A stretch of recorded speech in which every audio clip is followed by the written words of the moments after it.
Alors, merci d'être là, Santé. Santé. Merci de l'invitation, Santé. Contente de me voir, de me rencontrer. Parler de culture dans une période, ma foi, qui brasse. Je fais des jeux de mots, tu sais, parce qu'en plus, ça brasse derrière nous avec David, qui brasse de la bière en direct chez Belle Gueule. Les gens qui sont à l'audio, je vous invite à aller nous regarder en vidéo. Je vais dire vos CV. Je vais commencer par Rosalie, tiens. Alors, Rosalie Beauchamp, tu es cofondatrice et directrice générale de la salle Le Monastère à Montréal. Tu es artiste de cirque aérienne, vice-présidente du conseil d'administration de En Piste, le regroupement national des arts du cirque, trésorière du conseil d'administration du Patin Libre, qui est une compagnie de cirque qui fait du patin de manière très acrobatique.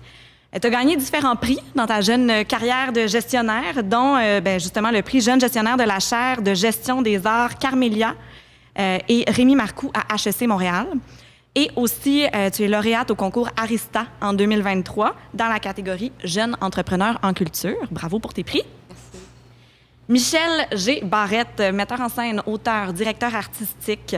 Tu as été programmateur en art de rue au Festival d'été de Québec de 1993 à 2014. Cofondateur de En Piste, le regroupement national des arts du cirque, sur lequel Rosalie siège maintenant.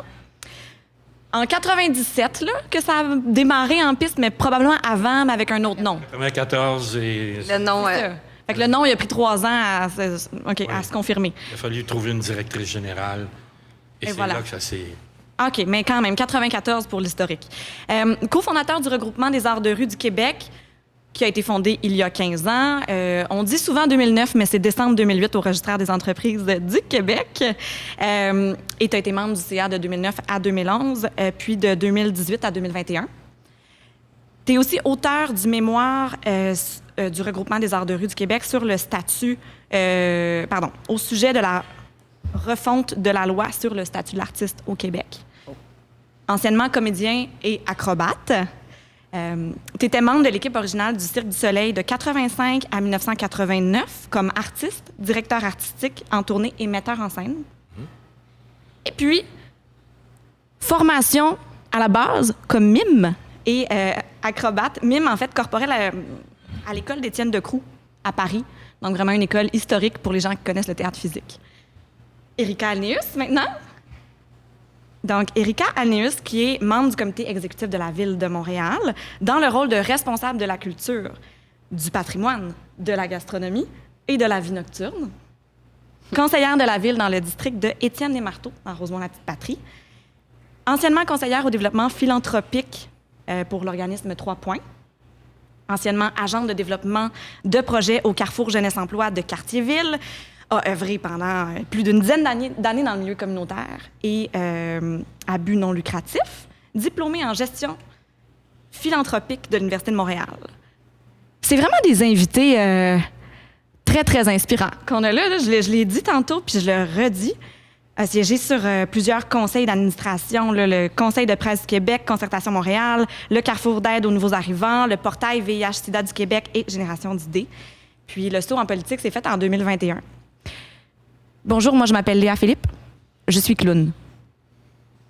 Et j'animerai ce balado aujourd'hui avec ces 3 invités qui ont beaucoup à dire sur la culture. Première question, c'est la question qui tue là, pour briser la glace. Comment va la culture en ce moment au Québec, à Montréal? Qu'est-ce que tu mouilles? Se lancer. Parce qu'en fait, on va le dire, là, la culture foisonne. Il y a des créateurs extraordinaires. T'sais, tout ça, c'est très positif. Mais en coulisses, là, comment ça se passe? Je pense que le problème principal, c'est pas la création, c'est la diffusion. OK. Les créateurs, il y en a toujours eu, il y en aura toujours. Ils ont ou pas des moyens, ils créent. Mais diffuser, c'est hors de leur portée. Il faut que ça soit fait par des institutions. Il faut que ça soit fait par par exemple, des partenaires comme le monastère, j'allais dire la cathédrale, c'est presque ça. Mais cette composante-là est extrêmement importante. Que dis-je? C'est primordial. S'il n'y a pas ça, il n'y aura aucune possibilité. le public est quelque part, il faut le trouver, il faut aller mettre le spectacle devant eux. Ou alors, on les trouve carrément, comme dans le cas des arts de rue, on les surprend là où ils se trouvent. Ou alors, il faut les inviter dans une salle. Et ça, les compagnies n'ont aucun moyen d'arriver à faire ça. Très difficile. Les grandes compagnies comme... Excusez-moi, là, je prends le crachoir. Là. Ben, on démarre en force, là. Ça brasse. Les grandes compagnies ont, elles, des moyens parce qu'elles ont des budgets conséquents. Mais un artiste, clown comme toi, par exemple, qui essaierait de faire une opération de publicité ou etc., c'est extrêmement complexe, c'est très onéreux, c'est hors de portée. Dans mon chapeau de clown, pas dans mon chapeau d'organisatrice d'événements. Même. Ah. Même. Mais j'essaye fort. Mais oui, justement. Et voilà, c'est très difficile. Ouais. C'est-à-dire, les partenaires qui peuvent nous aider à faire ça à différents niveaux sont primordiaux, très importants, et ils sont sensibilisés à la culture. Généralement, s'ils s'intéressent à ça, c'est parce qu'ils ont été sensibilisés à la culture. Sauf que là, comment dire, le parc a été complètement exploité. Je lisais un article samedi dans la presse où on parlait du fait que les compagnies québécoises, celles qui sont cotées en bourse, les Couche-Tard, les Dollarama, etc., étaient moins présentes que ce qu'on pouvait s'imaginer. Donc, on est rendu là. Les grands commanditaires internationaux, les grosses marques, etc., sont déjà là. Les autres, ils sont pas là. Puis là, les petits commerces locaux, genre ici, etc., sont plus présents, finalement, que cette partie-là de l'industrie au Québec. Et ils sont très importants. Un, c'est de la clientèle. Les gens qui travaillent là, ils sont intéressés éventuellement de la culture. C'est un moyen de les attraper. Et on n'arrive pas à faire fonctionner cette affaire-là. Notre plus grave problème est là. Faire que le créateur, à qui on demande d'être, comme je l'ai écrit dans le rapport, d'avoir du talent artistique, d'être un administrateur de sa compagnie, d'être le directeur des communications, d'être le directeur technique, d'être le directeur administratif, tout ça dans la même personne. Je veux dire, tu vois très bien de quoi je veux parler. Je veux dire, c'est extrêmement difficile. Il n'y a pas de ressources pour aller chercher à l'extérieur. Les budgets qui sont donnés aux compagnies sont consacrés surtout à la création, très peu à l'administration, puis très peu aux autres services, ce qui est logique. Je sens que tu as peut-être envie de rebondir là-dessus, Rosalie. Bien, en tout cas, j'entends beaucoup ça, puis je trouve ça intéressant parce que c'était vraiment une de nos envies, c'était d'offrir une plateforme. Tu sais, on dit souvent le monastère, c'est une plateforme, une occasion pour les artistes de se présenter. Bon, évidemment, la mission, c'est qu'ils se présentent à l'état pur avec leurs œuvres, puis vraiment les mettre en valeur en tant que créateurs, créatrices. Mais c'est vrai, sinon, un numéro de cirque, ça se présente pas s'il n'y a pas la plateforme cabaret. Tu sais. Voilà. Fait que ça, c'était vraiment quelque chose d'important pour nous, d'offrir enfin ça, en tout cas de le mettre possible à Montréal. Puis comment vont les arts à Montréal? Comment vont les arts au Québec? Moi, je trouvais que ça allait mal l'année passée. Je trouve que ça va encore moins bien cette année. Mais c'est quand même un nouvel organisme, on a 7 ans. Puis ce qui m'a... quand il a commencé à avoir des rencontres là, au printemps avec les différentes organisations, les regroupements des arts, puis quand j'ai entendu les organisations qui sont là depuis 20 ans et depuis plus longtemps que moi, beaucoup, et qui ont dit que c'est probablement la plus grande crise qu'on va avoir à passer, plus grande que la pandémie, j'ai fait « Ah, OK, je suis pas folle. » C'est pas juste moi qui est comme « On n'y arrive pas. Comment ça qu'on voit pas encore un peu une petite lumière à... » C'est normal quand on part une entreprise, tu mets tout... paye pas, en entrepreneuriat en général, pas en culture, là, en général. Mais à un moment donné, il faut voir le bout. Il faut voir, un moment donné, je veux faire quelque chose qui soit périn, qui soit sain, autant, qui crée de la richesse dans le sens de quelque chose de sain là, pour tout le monde qui contribue, que ce soit les artistes, les travailleuses culturelles. Puis c'est ça, là, on la voit dessus, cette possibilité-là, un jour, à pouvoir avoir quelque chose de périn et sain pour tous les gens qui y contribuent. Ouais, puis après 7 ans... Bien là, j'aimerais bien ça l'avoir. Je me suis dit, là, on a fait nos preuves. Là, ça devrait bien aller maintenant. Ouais. Tu le vois-tu? Ah non, moi, c'est probablement la dernière édition du Phare. Là. Sauf s'il y a miracle. Il y aura miracle! Excusez, c'est pas une parenthèse religieuse, c'est une parenthèse qui se veut un peu drôle. Mon doux, il y a tellement d'éléments que vous avez soulevés. Puis moi, j'ai été élue, nommée responsable de la culture le 24 novembre 2021. J'ai été nommée avec beaucoup d'enthousiasme dans mon cœur parce que je ne viens pas du milieu de la culture, mais je suis un produit de l'accessibilité à la culture, à l'exposition à la culture de différentes façons. Et j'arrive en poste et on est encore dans la pandémie. Ce que je comprends, c'est que le milieu de la culture, je l'ai toujours dit, les meilleures équipes sont composées de personnes qui ont travaillé dans le milieu culturel. Pour leur résilience, ils sont ingénieux, ils sont capables de tout. Mais c'est parce que les gens ont réussi à faire des miracles bien avant la pandémie avec peu de choses. La pandémie a exacerbé, de mon point de vue, tout le travail qui a été fait avec très, très peu de moyens. Donc, je pense que le milieu est fragilisé. C'est une crise qui est considérable et importante. En même temps, ce que j'entends, c'est que les gens ne se sont jamais autant mobilisés depuis aussi longtemps.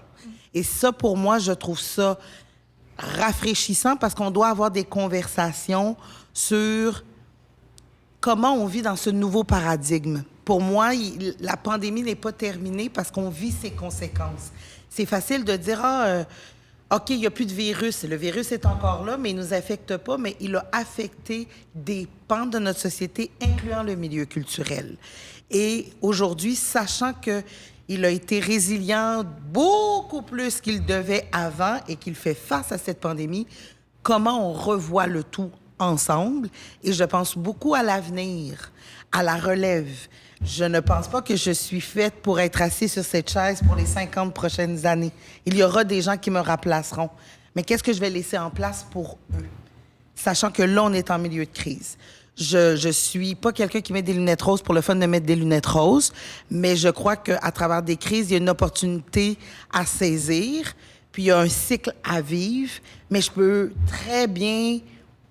Je peux pas l'imaginer, mais j'entends très bien j'ai avancé, il arrive ça, puis je vois pas le but. Je pense que je veux profiter aussi de la tribune pour que collectivement, comme société, la culture prenne sa place. Ce n'est pas une parure, ce n'est pas une décoration, c'est quelque chose qui nous fait vibrer dans notre humanité. Et je pense que collectivement, tout le monde doit l'embrasser. Juste déjà d'envoyer ce souffle-là de reconnaissance profonde. Moi, je peux le faire, oui, avec mon chapeau. Je pourrais en faire plus. On pourrait ajuster des choses, certes. Mais collectivement, comme citoyen faisant partie d'une démocratie dans une métropole, dans une province, il faut qu'on assume la place de la culture dans la construction, la consolidation de nos sociétés. Voilà où j'en suis. Très bien dit. Voilà. Moi, si vous étiez dans mon district, là, je voterais.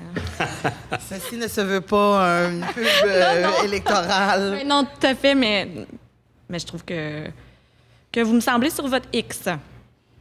On peut dire ça. Ah, bon. Fait à Montréal, tu sais, il y a beaucoup d'organismes culturels, il y a beaucoup de regroupements artistiques. C'est la métropole culturelle. C'est quoi qui donne les couleurs, en fait, de la richesse culturelle à Montréal? Comment on la décrit, cette richesse-là? Sa diversité, si je peux me permettre. Ouais. Sa diversité. On peut avoir des initiatives comme la vôtre qui sont... Je pense que les rose-patriens, rose-patriennes se l'approprient beaucoup.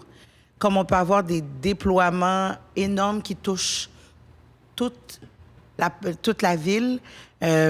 Samedi, j'étais sur René Lévesque en train de danser pour le carnaval parce que c'était le Carimas, qui est une manifestation qui se fait dans les pays des Caraïbes et qui s'est refait depuis... C'était le 50e anniversaire de la parade. On peut penser à différentes disciplines qui s'expriment à Montréal et qui donnent un élément identitaire à notre province. Donc moi, je dirais qu'une de ses forces, c'est sa diversité. Mm-hmm. Et c'est ce qui fait de nous un laboratoire que beaucoup de gens regardent avec beaucoup d'attention. Voilà. Je suis très d'accord parce que ce que ça me fait penser, c'est à chaque fois qu'on voit quelque chose à Montréal, c'est tellement Montréal, c'est tellement nous, puis c'est tellement différent de ce que j'ai vu hier, tu sais. Mais encore, c'est tellement Montréal, c'est tellement nous. Puis c'est vraiment, ça fait partie de notre distinction. C'est important. Il y a vraiment une facilité, je trouve, de pouvoir démontrer la diversité. C'est comme... Ça fait En tout cas, moi, j'ai pas l'impression d'avoir de break là-dessus. Les cultures qui sont sous pression économique, sous pression sociale, dans un climat politique particulier, partout dans le monde, répondent à la contrainte par la créativité. On voit ça à Montréal, on voit ça au Québec, on voit ça dans d'autres pays. Je veux dire, il y a des éléments culturels mondiaux qui sont nés à cause de ça ou grâce à ça, si on veut. Mais oui, effectivement, le fait que Montréal soit une espèce de plaque tournante depuis des siècles. Au 19e siècle, les vedettes américaines passaient par ici. La rue Sainte-Catherine, la rue Saint-Laurent, il y avait un théâtre toutes les deux portes. Et les gens étaient là pour aller voir les spectacles. La télévision n'existait pas. Puis même quand il y a eu la télévision, Montréal était une ville où on aimait voir des spectacles. On aimait voir des spectacles en vrai. Donc, on se déplaçait pour aller les voir. On continue de le faire.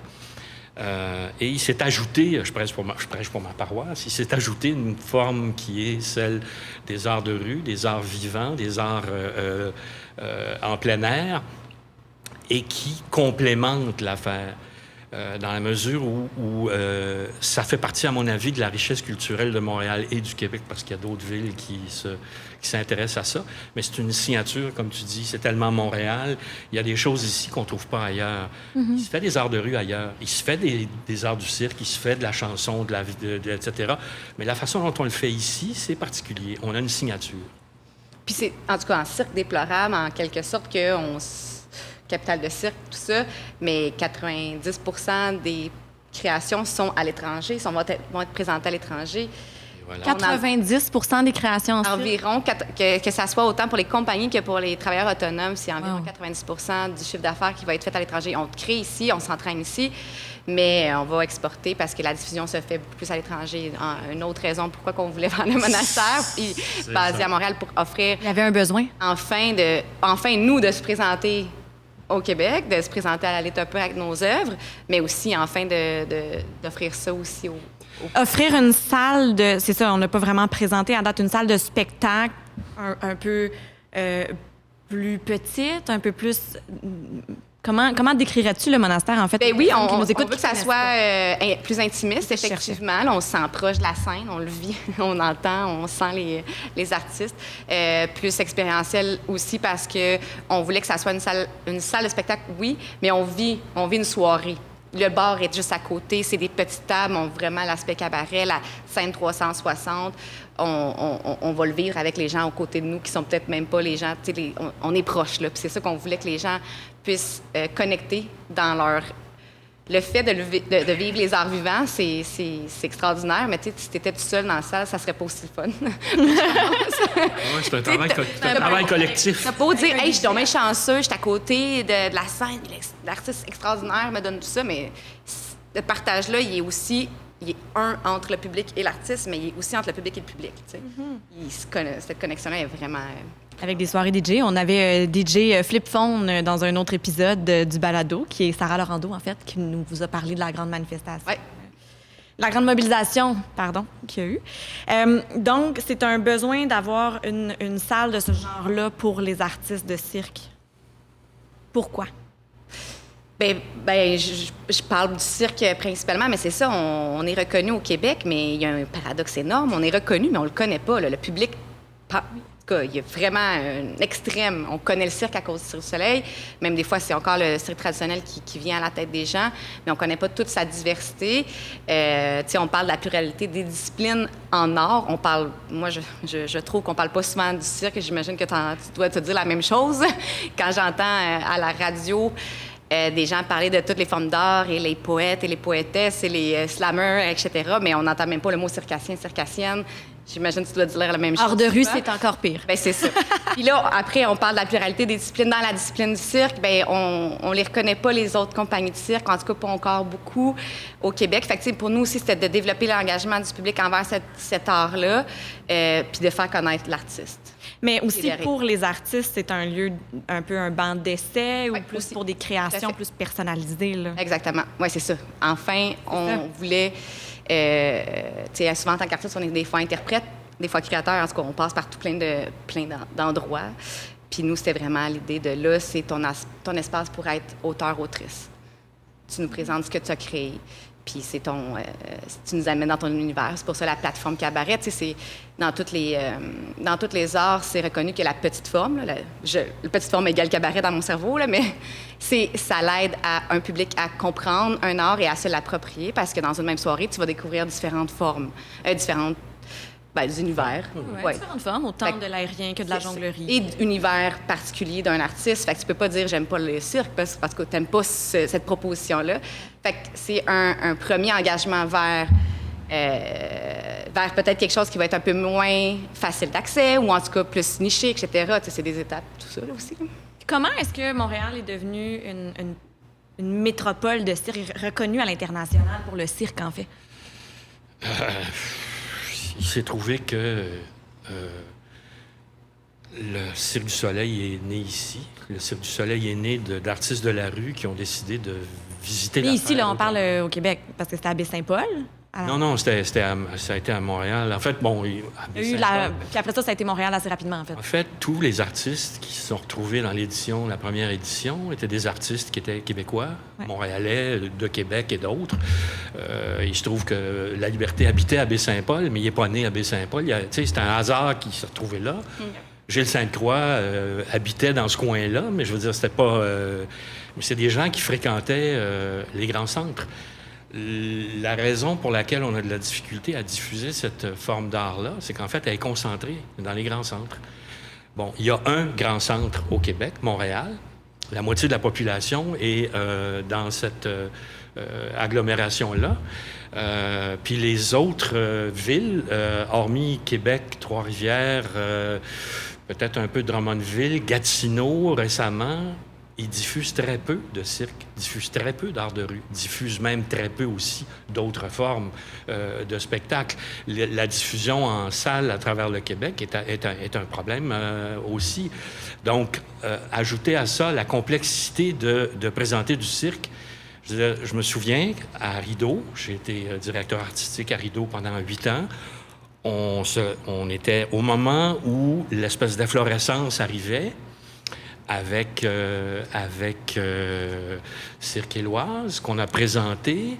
Cirque Éloise est venu, ça a été le coup de cœur net, le plus grand producteur de spectacles et le plus grand agent de spectacles au Québec a décidé de le prendre sous son aile puis de faire une tournée à travers le Québec. Ça a été une catastrophe.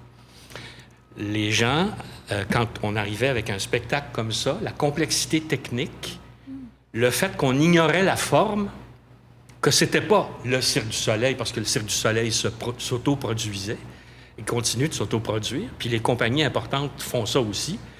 Tu arrives avec un truc que personne connaît, c'est comme essayer de faire passer un chanteur que personne connaît, que tu n'as jamais entendu à la radio. Puis là, ben, tu essaies de générer un intérêt pour ça. Et le prix du billet, tu avais, je sais pas, 25 personnes sur scène. Comme présenter un opéra à Drummondville. Un orchestre, 60 personnes, un chœur, des chanteurs de réputation internationale. C'est une production qui est absolument hors de portée, hors de prix. Il s'est produit la même chose.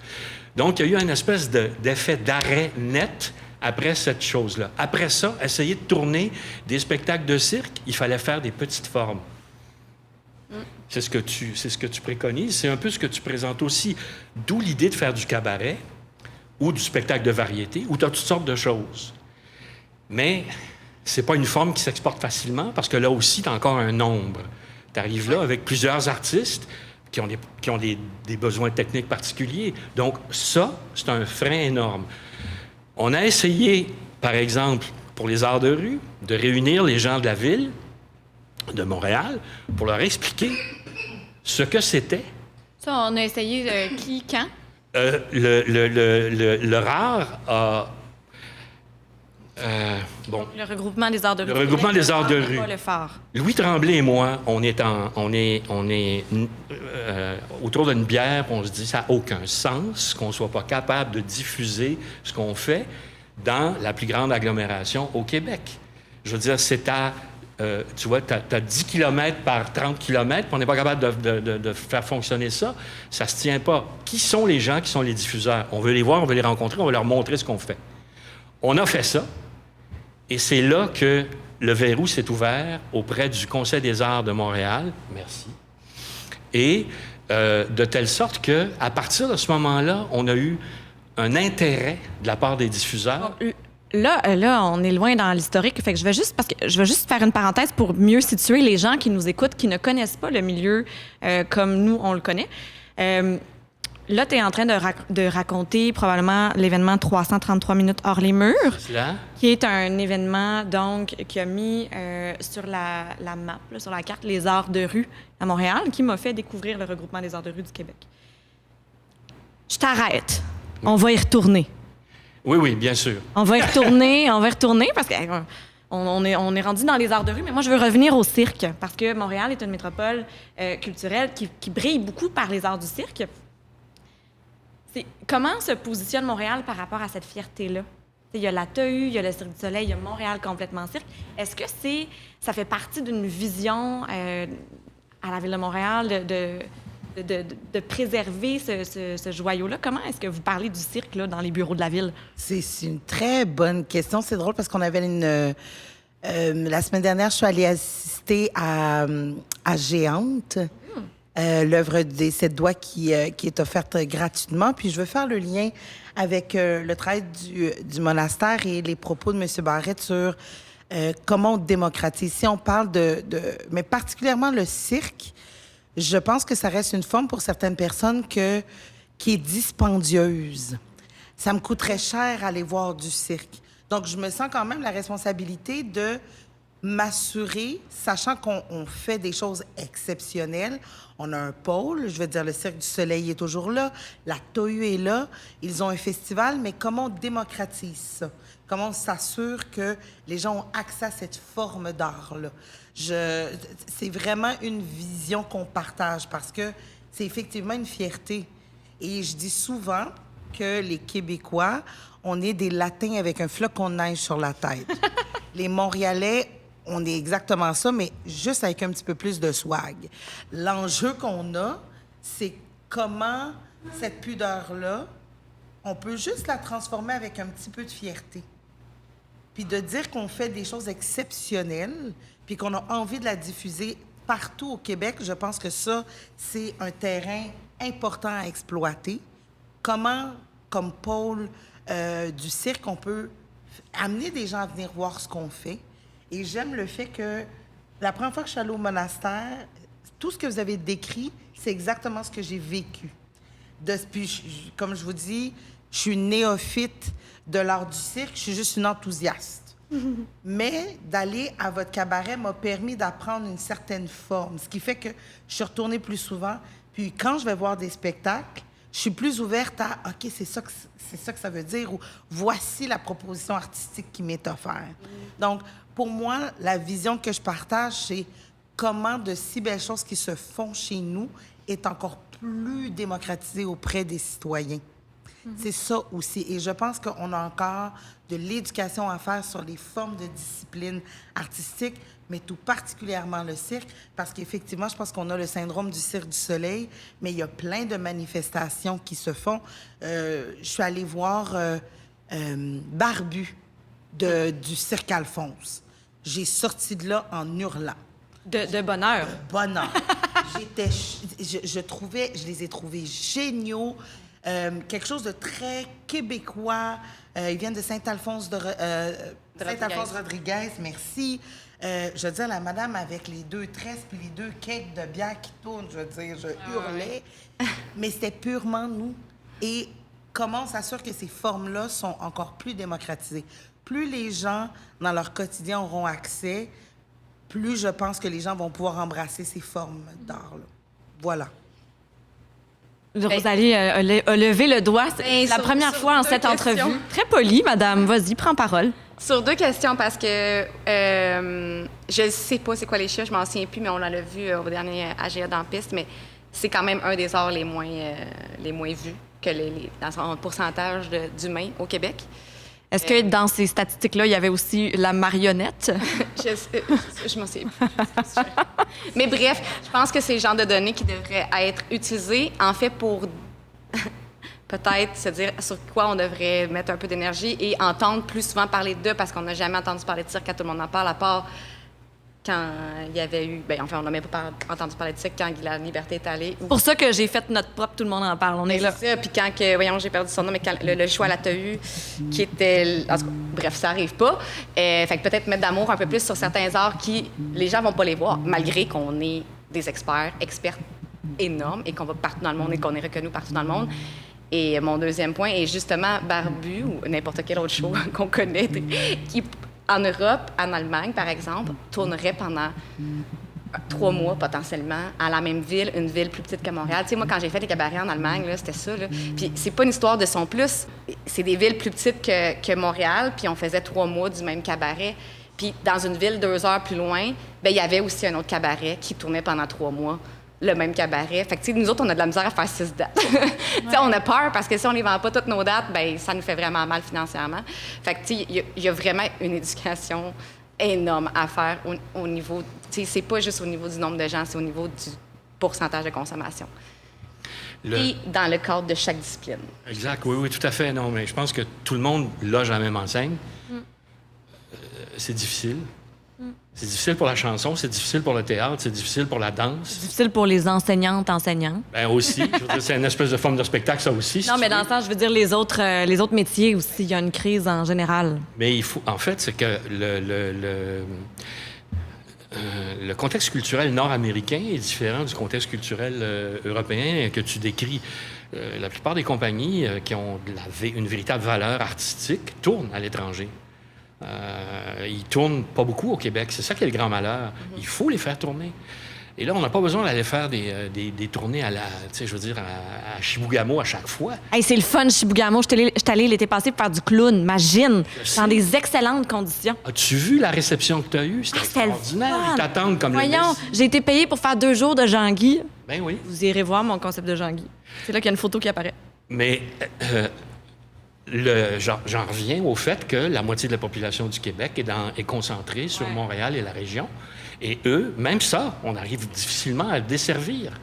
Il y a un réseau qui existe, il est là, etc. Mais comment se fait-il que nous ne soyons pas capables de mettre un spectateur devant un spectacle? De la pub.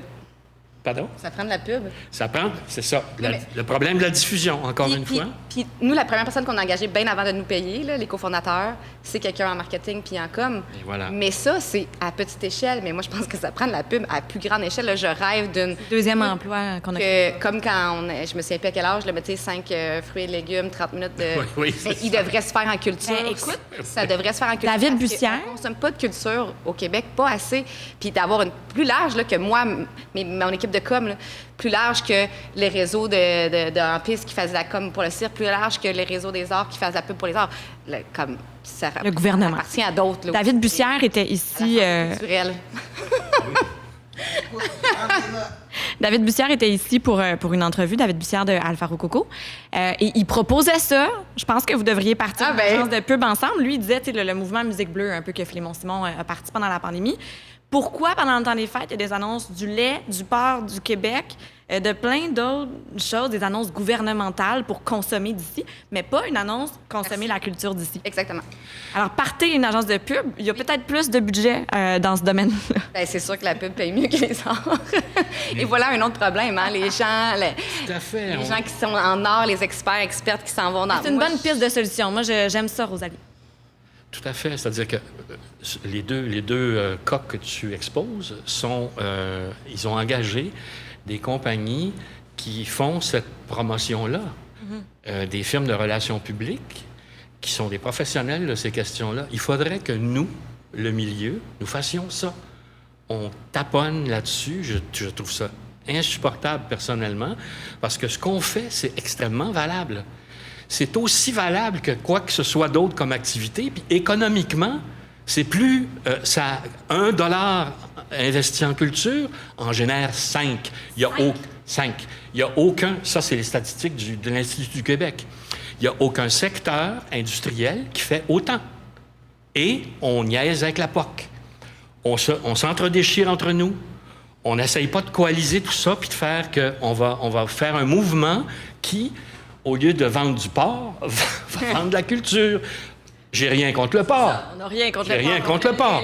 Mais il faudrait vendre la culture aussi bien que nous le faisons pour des produits comme de la bière ou quoi que ce soit. C'est des très bonnes pistes de solutions. Mais là, moi, j'aimerais retourner aux arts de rue. T'sais. Retournons. Parce que je nous ai un peu amené Montréal, fierté, art du cirque. J'ai fait une parenthèse, micro-parenthèse sur la marionnette, mais la marionnette du Québec rayonne énormément à l'international. Au Festival international de théâtre de marionnettes de Charleville-Mézières, il y a toujours une délégation du Québec.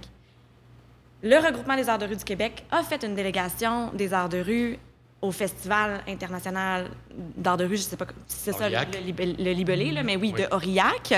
Il y a eu des compagnies qui sont allées représenter le Québec, qui ont fait une cour du Québec. La danse a son édifice. Le cirque a ses institutions. Quand est-ce que Montréal va s'approprier la fierté des arts de rue? Parce que là, Québec est en train de le faire. Là. Québec a investi 400 millions en arts de rue pour créer le nouvel événement... 400 000. Eratom. 400 000. Excusez. 400 000 $ en arts de rue pour créer le nouvel événement Réverbère que la ville elle-même produit, qui aura lieu du 10 au 14 octobre, pour justement dire « Hey non, les arts de rue, c'est chez nous ». Parce que ça commençait à être trop à Montréal. Mais là, moi, j'aimerais ça que que le tirage de couverte de Montréal-Québec tire un petit peu du côté de Montréal. Là. Bien, mon doux, je pense qu'on n'est jamais fermé à s'assurer que certaines choses puissent être encore plus ancrées sur le territoire. Parce que c'est notre job aussi de s'assurer du déploiement de la culture sur le territoire. Donc, j'ai pas fermé non plus à une idée. Puis je salue quand même mes amis de l'autre côté, de la 20, de la belle ville de Québec. Puis, je pense que on a pris le temps dans les dernières années. Puis, comme je vous dis, moi, je suis arrivée en 2021. Mais c'était important pour nous, le plus possible, avec les moyens qu'on avait, d'envoyer des signes aussi. Parce que ce que je comprends, puis je trouve ça intéressant quand vous dites, il faut qu'on se mette ensemble, qu'on arrête de entre-déchirer. Une des choses pour moi qui est importante, on a fait une refonte des soutiens qu'on faisait au festival. Puis une des choses pour nous, c'était comment on soutient les formes artistiques. Ça, c'était une chose pour moi. Quand on parle de soutenir les artistes, c'était comment on s'assure que des formes artistiques qui se déploient sur le territoire sont soutenues. Donc, moi, à terme, je pense qu'on a une opportunité surtout qu'on est, en même temps, on est dans une période, particulière budgétairement et financièrement, tout le monde, mais de dire que, qui sait, dans le futur, on pourrait pas non plus dire « Salut, on fait de très belles choses à Montréal ». Je suis jamais fermée à ça. Là, c'est pas le momentum, il est là. Québec s'est positionné, fait que si on... Mais je vous dirais qu'on prend toujours le temps de bien se positionner. Chaque chose en son temps, ça, c'est le motto que j'ai eu, puis ça a toujours bien servi. La sagesse en politique, ça sent. Je vous dirais que c'est pas une mauvaise affaire, des fois, de faire preuve de sagesse en politique. Je suis d'accord avec vous. D'accord. On en aimerait plus. Mais toi, Michel, là, t'aimerais ça, là, que Montréal tire un peu la couverte puis dise les arts de rue, 400 000? Évidemment. En fait, 400 000, ça serait probablement pas suffisant à Montréal pour faire l'équivalent de ce qui va être fait avec cet argent-là à Québec. Ah oui? Pour deux raisons. L'importance du géographique et la particularité de Montréal par rapport à Québec. Québec, c'est assez concentré. Montréal, c'est très, très étendu. Et une chose aussi à souligner, il y a un Conseil des arts ici à Montréal, ils n'ont pas de Conseil des arts à Québec. C'est vrai. Et ça change les dynamiques de comment on soutient.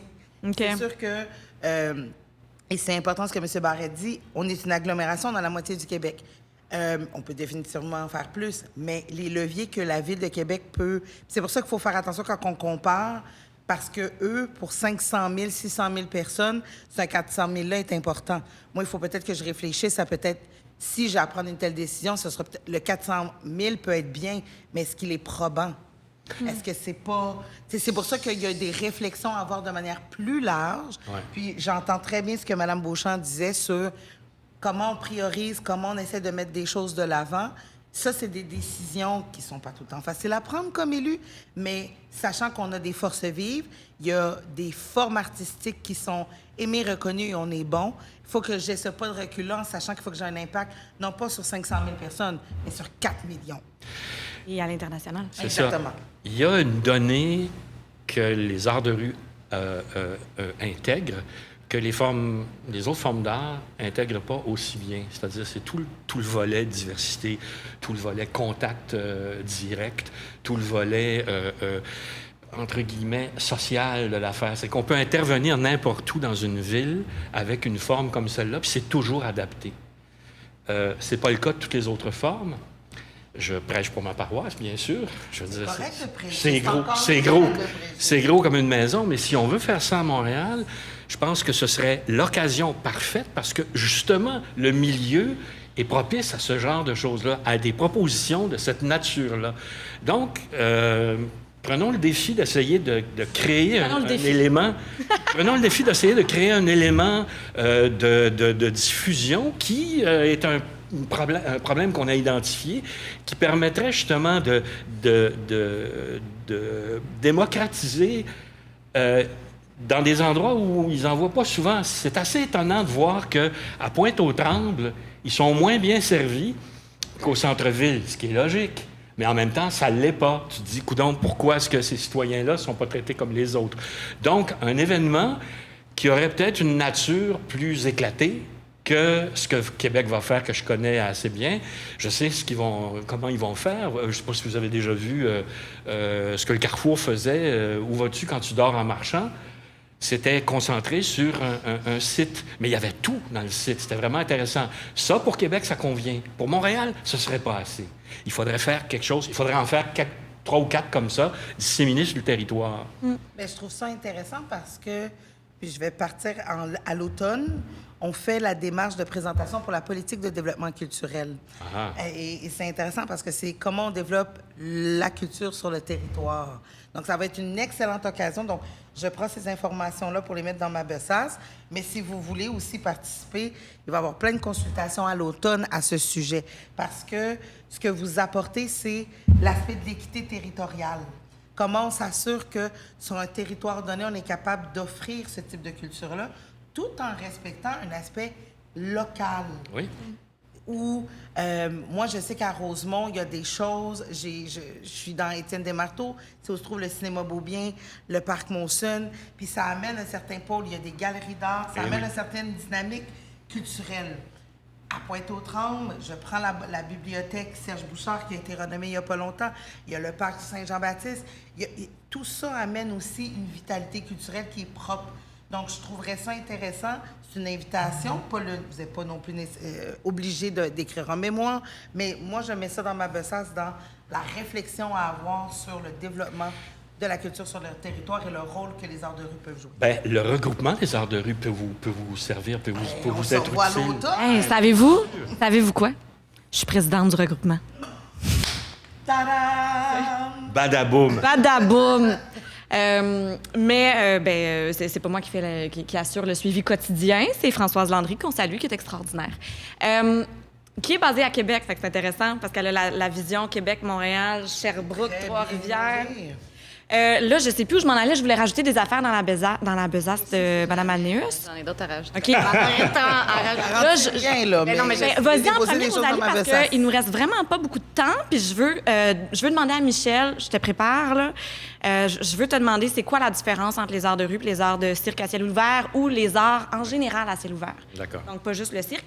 Parce que si on investit dans l'espace public, comment est-ce qu'on s'assure d'investir dans l'expertise des arts de rue? Alors, moi, je veux que tu brasses ce sujet-là après l'intervention de Rosalie.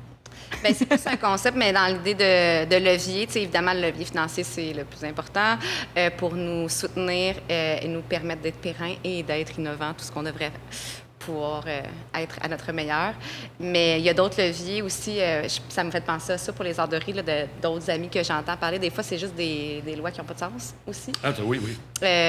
Puis d'échanger ça. Puis moi, je le vis pas aux arts de rue, mais plus au niveau des facilitateurs ou bâtons dans les roues qu'on peut avoir. Puis ça aussi, c'est un autre levier, je pense, qui va être important à discuter cet automne, de voir comment nous soutenir. Puis là, plus largement que juste la culture, là, la société qui doit avoir des bâtons dans les roues, qui devrait avoir une petite poussée, bien, c'est des bonnes questions à se poser. Il y a des instruits qui devraient recevoir des bâtons dans les roues et d'autres qui devraient avoir une petite poussée. J'ai l'impression qu'on en a beaucoup de bâtons dans les roues. On se fait beaucoup de mettre de pression. Puis je sais pas pourquoi il y en a qui n'ont pas, cette pression-là d'éco-responsabilité. Puis je l'adore, là, cette pression-là, elle est très importante, mais je comprends pas pourquoi que nous, on est les seuls à la voir des fois. Je l'entends. Tu sais, je la vois passer dans des réseaux des affaires, dans l'entrepreneuriat, mais pas de la même façon qu'en art où c'est une obligation. Puis je suis comme, ben, il y a beaucoup de pression et de charges administratives sur les petits organismes. Et pour la culture, plus qu'ailleurs. Puis c'est pour ça que je suis comme, ben, tant mieux, on est rendu là, je pense. Et dans les bâtons dans les roues aussi, dans la besace, il faudrait vraiment que les arrondissements et la ville-centre partagent une vision. Moi, j'essaie de faire quelque chose qui a un rayonnement métropolitain et qui touche les gens dans les quartiers. Et en ce moment, on est en juillet. Et il me manque 3 arrondissements pour la tournée du phare. Je suis brûlée. Mais qu'est-ce que la différence entre les arts de rue et les arts à ciel ouvert? J'aimerais juste... Mais bien sûr. Des éléments au niveau de la besace. Oui. Effectivement, puis je le dis avec beaucoup d'affection, je suis au service des citoyens et citoyennes d'une ville dont les processus, des fois, peuvent être particulièrement exotiques. Puis c'était pas de la besace pour vous, hein? C'était de la besace collective. Non, mais je veux pas... Déjà, vous êtes extraordinaire, puis...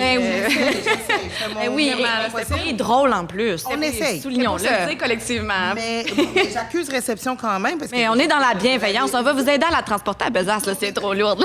J'apprécie. Mais une des choses, c'est qu'il y a beaucoup de choses qui sont complexifiées, puis qui demandent aussi à ce qu'on puisse s'assurer de respecter certaines règles, mais qu'on puisse les contextualiser. Puis ça, j'en suis. Puis je pense qu'on a un travail à faire pour simplifier les choses.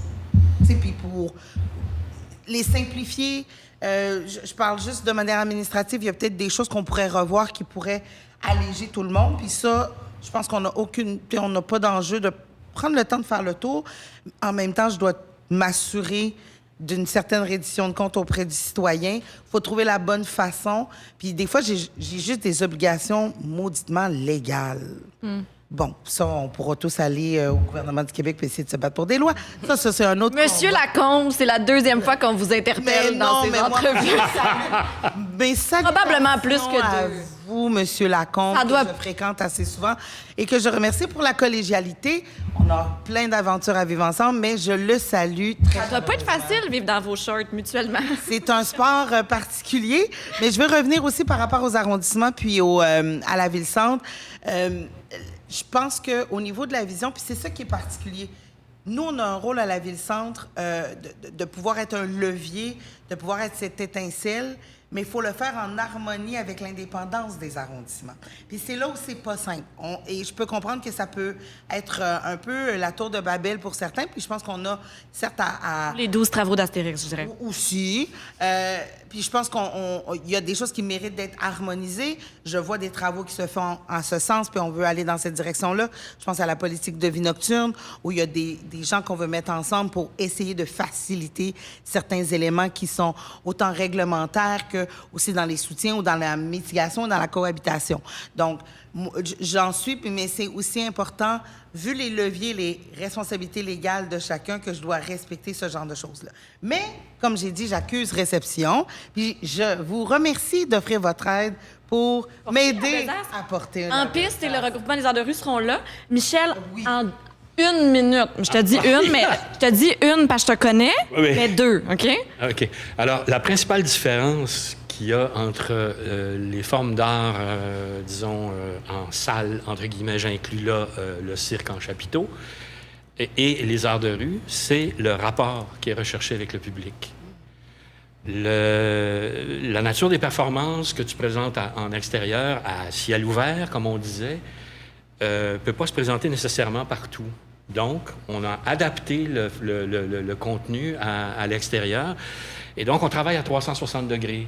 Le théâtre à 120 ou le cirque à 250 degrés d'ouverture scénique. C'est la principale différences techniques. Maintenant, de quoi peut-on parler dans un spectacle d'art de rue qui soit différent d'un spectacle en salle? Il y a très peu de différence à ce niveau-là. On peut parler d'à peu près tout. J'ai vu toutes sortes de spectacles qui ont été présentés, du Shakespeare, puis des farces désopilantes à la Molière, et etc., dans la rue, comme en salle. Le truc, c'est le rapport avec le public. C'est du direct, c'est entre nos quatre yeux. Et c'est aussi le fait qu'il n'y a pas le quatrième mur, qui est l'espèce de convention qu'on a établie au théâtre, où le spectateur est assis dans un siège, il a payé sa location, il est dans le noir et il est devant le spectacle. Le spectacle en rue, le spectateur en fait partie. Il est parmi l'élément qui est en train de se développer devant lui.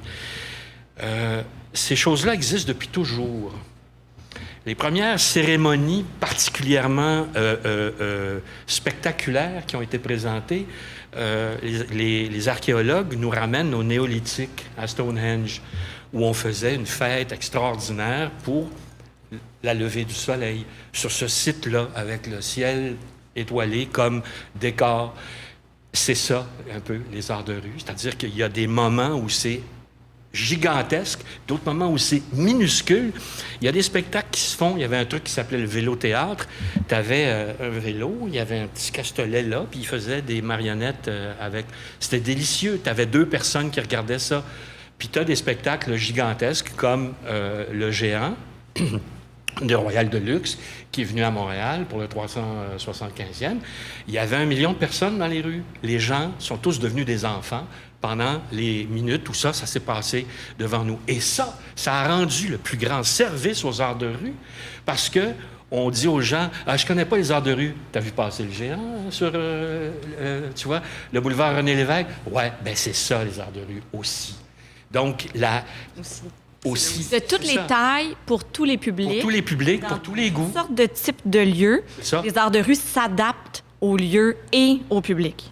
Toutes les formes sont là aussi, y compris les arts électroniques, y compris... le mapping vidéo avec le DJ. Exactement.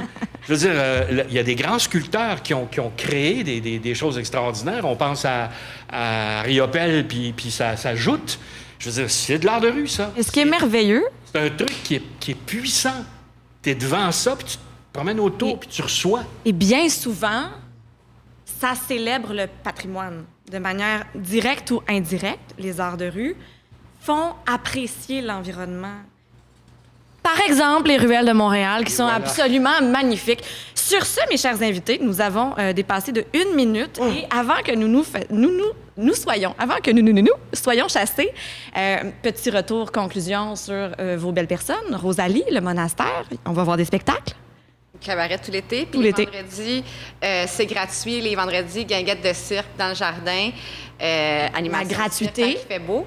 Puis après ça, prenez des billets pour les cabarets, bien sûr. C'est ça. La gratuité développe le public. Puis après ça, les gens deviennent accros puis ils vont au monastère tout le temps, toute l'année. Voilà. Félicitations pour tout. Et voir d'autres cirques et voir d'autres arts vivants. Et est-ce que tu performes prochainement? Non, pas prochainement. Pas prochainement. J'ai vu que tu avais performé récemment. Je me suis dit, waouh, elle réussit encore à trouver le temps. Bravo. Michel G. Barrette, tu travailles en mise en scène ces temps-ci, je pense. Oui. J'ai un projet dont je ne peux pas parler, mais oui. C'est secret. Oui, absolument. C'est secret, mais tu es encore dans le milieu artistique. Toi, philosophe des arts. Moi, est-ce que je peux te dire philosophe? Là? Je t'ai mis cette étiquette-là. Oui, tu peux bien. Ça t'amuse, ça fait plaisir. Ben, ça m'amuse. C'est un hommage, là, oui, si tu le veux bien. D'ailleurs, parlant d'hommage, je rappelle qu'il y a un prix qu'on donne aux phares en ton nom, le prix Michel... Oui? Oui. Le prix Michel G. Barrette qui sera remis. Non, c'est ça, j'ai été renversé. Parce qu'à chaque année, à chaque année, le phare, on a un gala, on remet des prix après l'édition. Je pense que c'est le 17 octobre cette année. Et donc, le prix Michel G. Barrette, c'est une adhésion au regroupement des arts de rue du Québec. Restez à l'affût, c'est lui, quand on va dire le prix Michel G. Barrette, vous aurez maintenant son visage en tête. Mme Erika Alneus, qui travaille certainement activement en culture cet été. Une alliée, merci. J'essaie le plus possible. Merci d'être là. Et on se sent allié aussi à vous. C'est ça aussi qui est le fun. C'est qu'on ne se sent pas du tout... Tout à fait. Tu sais, on sent que vous... Voilà.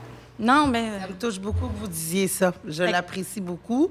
Je vais me promener cet été. Ben oui, on se voit dans des festivals, sans doute. Oui, et je vous invite. À partir de septembre, on va être sur la politique de développement culturel. On vous invite à en prendre connaissance quand ça sera disponible. Vous pourrez déposer des mémoires.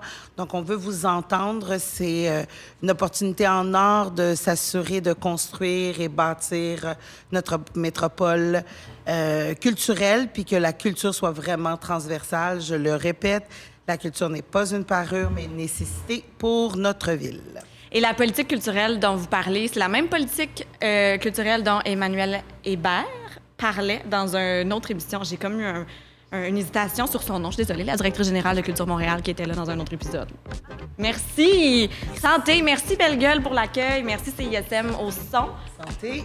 J'espère que vous n'êtes pas trop troublés de nos échanges qui ont brassé un petit peu, mais quand même poliment. Quand même. Santé! Santé!